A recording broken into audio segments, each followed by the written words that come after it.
The opinions expressed in the video you are about to see are solely those of BoatTEST.com and its test captain. Captain Bob Smith, Director of Testing. Now, if the 235 Cuddy cabin isn't quite large enough for you, let's step up to the 245 Cuddy cabin. Now, it's been around for a few years from Doral, but they've done some updates on it. So let's take a look at the 245 Cuddy cabin from Doral. The 245 has remained a popular choice for the boating family that loves the Doral style. With just a couple more feet of room over the 235, the 245 will be a great fit for the family with young children on board. Doral has upgraded the windshield to a three-piece unistructural windshield. The new LED lights on board produce bright floor lighting and will last far longer than standard incandescent lights.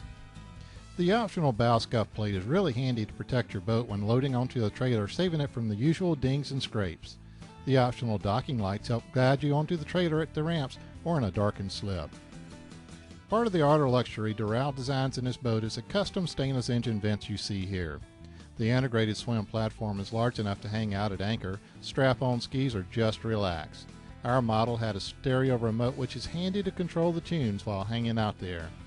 Going forward, you have a lift-off center cushion in the sun pad so dirty feet won't soil the upholstery when coming back and forth from the beach. Beneath the sun pad is a Mercruiser Big Block 375 horsepower 496 mag HO with room to spare around it. With the filler cushions and the center walkthrough, you have a large U-shaped lounge for a family of 5 to enjoy safely with drink holders for beverages and grab handles for security. There was even a charger plug in the port corner of this test model for your cell phone or MP3 player. Beneath the seats is plenty of space to store all that gear you have to have along for a day of fun in the sun.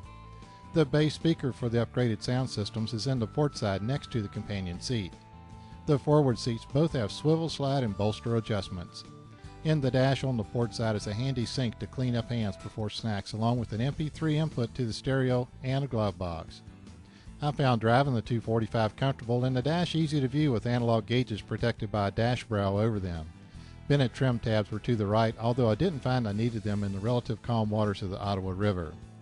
Now, when the sun gets a little harsh like it is this afternoon, the 245 has a place to get away. Let's go in and take a look at the accommodations.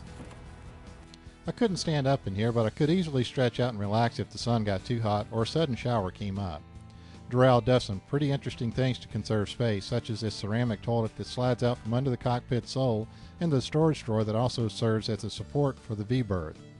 They tucked the amplifier for the juiced-up system in the armrest on the starboard side and put the Norcold refrigerator next to the cabin door so you can reach it from the cockpit.